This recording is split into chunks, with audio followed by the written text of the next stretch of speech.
Hello friends, कैसे हैं आप सब लोग। और स्वागत है आप सभी का मेरे यूट्यूब चैनल से कमलेश गुप्ता में। और आज हम लोग नया सेशन 12th क्लास अकाउंट्स के लिए स्टार्ट करने वाले हैं, जिसमें हम लोग स्टार्टिंग से अकाउंट्स को कवर करेंगे स्टेप बाय स्टेप, जिससे आप एक बहुत ही अच्छा स्कोर अकाउंट्स में क्रिएट कर सकते हैं, बहुत ही एक वैल्यूएबल स्कोर क्रिएट कर सकते हैं। अगर आप as a CA in future देख रहे हैं या फिर एज ए अकाउंटेंट, तो आपका अकाउंट्स का बेसिक बहुत स्ट्रांग होना चाहिए। वो बेसिक स्टेप्स सारे हम यहाँ पे कवर करना स्टार्ट करेंगे। इसे आप एडिशनल सोर्स मान सकते हैं of information, additional source of studies मान सकते हैं, या फिर एडवांस सोर्स ऑफ स्टडीज़ मान सकते हैं।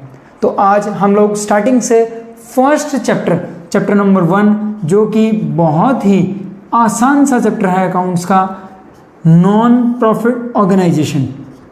नॉन प्रॉफिट ऑर्गेनाइजेशन, उसके कुछ कॉन्सेप्ट्स अपन लोग देखेंगे। उसके बाद में नेक्स्ट लेक्चर से हम लोग स्टेप बाय स्टेप इसके एग्जाम्पल सॉल्व करेंगे एंड स्टेप बाय स्टेप इसके क्वेश्चंस सॉल्व करेंगे।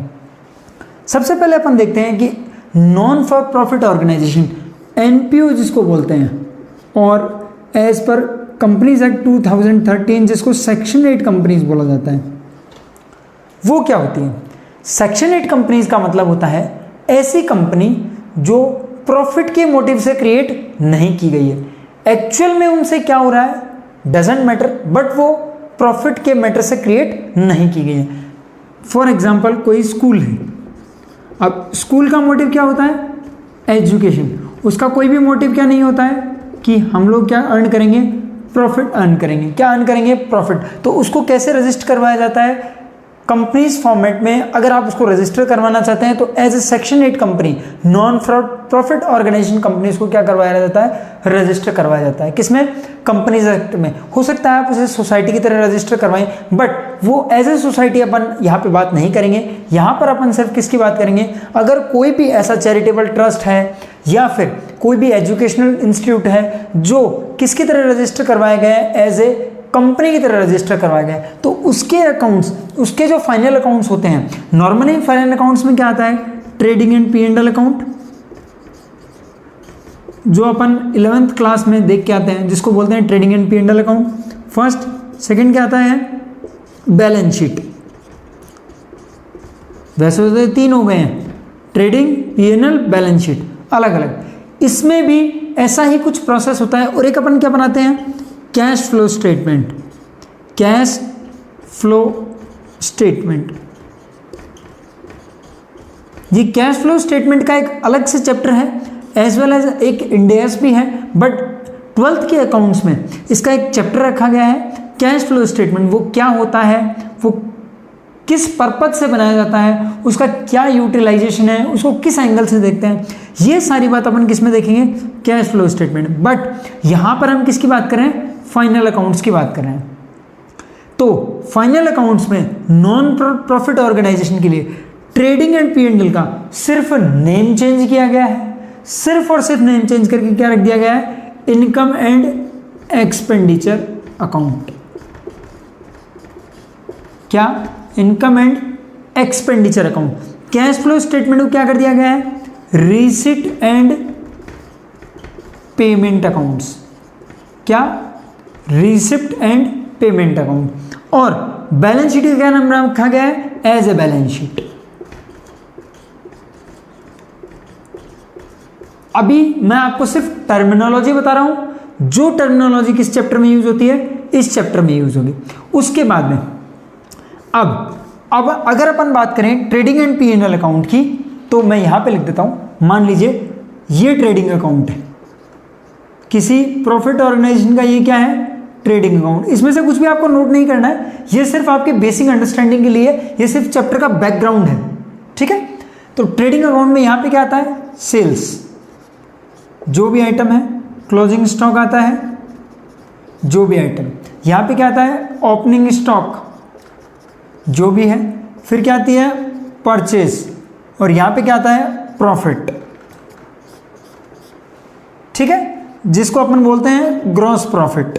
फिर यहाँ पे लाइन ड्रॉ होती है, फिर यहाँ पे क्या आता है, जीपी, कुछ एक्सपेंसेस आते हैं, फिर क्या आता है नेट प्रॉफिट। अगर ये organisation non for profit organisation है तो फिर ये नेट प्रॉफिट कैसे लिख सकती है, नहीं लिख सकती है। तो इस नेट प्रॉफिट के नेम को चेंज किया गया है। इनकम एंड एक्सपेंडिचर अकाउंट में हम क्या लिखेंगे, इसको सरप्लस। यही इसकी जगह अगर किसी ऑर्गेनाइजेशन में क्या आता है लॉस, तो अगर प्रॉफिट नहीं है तो लॉस भी नहीं हो सकता है। तो यहां सरप्लस, तो फिर यहां पे क्या आएगा डेफिशिट। क्या आएगा डेफिशिट। क्या आएगा डेफिशिट। डेफिशिट क्यों बोलते हैं, अगर हमारा क्या इनकम जनरेशन ज्यादा है, किससे, एक्सपेंडिचर से। इनकम ग्रेटर देन एक्सपेंस, तो वो क्या है सरप्लस है। और अगर एक्सपेंस ग्रेटर देन किससे है, इनकम है। एक्सपेंस किससे ज्यादा है, इनकम से ज्यादा है, तो फिर क्या आएगा, उसको क्या बोलेंगे डेफिशिट बोलेंगे। ये सिर्फ क्या है टर्मिनोलॉजी। इसको कैसे कैलकुलेट करते हैं, इसका क्या प्रोसेस है, इसको अपन अभी देखेंगे। अभी अपन ने देखा बेसिक ट्रेडिंग P&L और इनकम एक्सपेंडिचर में क्या डिफरेंस होता है। बैलेंस शीट टी शेप, जो बैलेंस शीट अपन लोग बनाते हैं, मैं यहां पे ही बना देता हूं। ये जो टी शेप बैलेंस शीट होता है जिसको अपन बोलते हैं बैलेंस शीट, जिसमें इधर क्या आती हैं लायबिलिटीज, इधर क्या आती हैं एसेट्स। ये कॉन्सेप्ट किसमें, प्रॉफिट ऑर्गेनाइजेशन में भी यही होता है और नॉन फॉर प्रॉफिट में भी यही होता है। अभी प्रेजेंट में प्रॉफिट ऑर्गेनाइजेशन और नॉन प्रॉफिट ऑर्गेनाइजेशन की बैलेंस शीट में क्या डिफरेंस होता है कि इसको अपन टी शेप में बनाते हैं और वो कैसे बनती है, ऐसे बनती है पर्टिकुलर्स अमाउंट। फिर क्या आता है इक्विटी एंड लायबिलिटी, जिसको अपन बोलते हैं शेड्यूल 3। कंपनीज की बैलेंस शीट कैसे बनती है, शेड्यूल 3 में बनती है। बट जो एनपीओज होते हैं उनकी बैलेंस शीट किस फॉर्मेट में बनती है, टी फॉर्मेट में बनती है। किस में बनती है, T format. Cash flow statement, cash flow statement में आता है रिसीट क्या हुआ है, पेमेंट क्या हुआ है। सिर्फ कैश में जो ट्रांजेक्शन होते हैं वही रिकॉर्ड किए जाते हैं। क्या होते हैं, कैश में जो ट्रांजेक्शन होते हैं वही रिकॉर्ड किए जाते हैं। ऐसे ही रिसीट एंड पेमेंट अकाउंट में भी वही ट्रांजेक्शन्स रिकॉर्ड किए जाते हैं जो कैश में होते हैं। इन दोनों में कोई डिफरेंस नहीं है, सेम ऐसे हैं। इसमें क्या अप्लाई होता है AS3, क्या अप्लाई होता है AS3। और इसके अकॉर्डिंग ये भी कैसे बनता है स्टेटमेंट फॉर्मेट में, और ये कैसे बनेगा टी फॉर्मेट में। इसके अलावा इधर क्या आएगा रिसिट और इधर क्या आएगा पेमेंट। ये अपना इस चैप्टर का बैकग्राउंड है। ये क्या है मोटा मोटा बैकग्राउंड है। जो टर्म्स अपन बार बार इस चैप्टर में यूज करेंगे वो टर्म्स मैंने यहाँ पर क्या करी है डिस्क्लोज करी है। वो टर्म्स मैंने आपको बताई है कि रिसीट पेमेंट क्या होता है, इनकम एक्सपेंडिचर अकाउंट क्या होता है, कैश फ्लो क्या होता है। अब सबसे पहले अपन क्या बनाएंगे, इनकम एंड एक्सपेंडिचर अकाउंट या फिर रिसीट एंड पेमेंट अकाउंट। हो सकता है आपको रिसीट पेमेंट दिया हो, कुछ एडिशनल इंफॉर्मेशन दी हो, आपसे इनकम एक्सपेंडिचर पूछा हो सकता है आपको इनकम एक्सपेंडिचर दिया हो, कुछ एडिशनल इंफॉर्मेशन दी हो, उससे क्या पूछा हो रिसीट पेमेंट पूछा हो, और या फिर हो सकता है आपको दोनों दिया और बैलेंस शीट पूछी हो। ये फॉर्मेट किसी भी क्वेश्चन में आ सकता है, या फिर सिर्फ आपको इंफॉर्मेशन दी है उसके फॉर्मेट में आपको बोला है इनकम एक्सपेंडिचर भी बनाए, बैलेंस शीट भी बनाए और रिसीट पेमेंट भी बनाए। तो फटाफट से इसका अपन क्या देखते हैं, कॉन्सेप्ट देखते हैं कि इसमें क्या है। अब क्या होता है, कई बार मान लीजिए नॉर्मली क्या होता है, इनके पास पैसा कहाँ से आता है एनपीओस के पास, या तो इनको कोई डोनेशन मिलता है या फिर कोई फंड्स गवर्नमेंट क्या देती है इनको सब्सिडी देती है, या फिर किसी अदर सोर्स पे इनके पास बिग अमाउंट में क्या आता है डोनेशन आता है। मान लीजिए मेरे को एक स्कूल स्टार्ट करना है।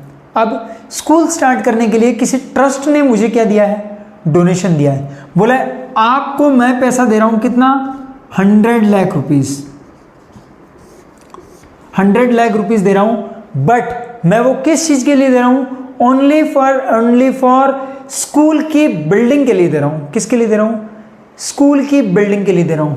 तो इसका पर्पस क्या है, स्पेसिफाइड है। या फिर मान लीजिए मैंने किसी ट्रस्ट को कहा हम लोग स्कूल स्टार्ट करना चाहते हैं, क्या आप हमें डोनेशन देने में इंटरेस्टेड हैं, क्या आप हमें कुछ मेंबरशिप फीस देंगे।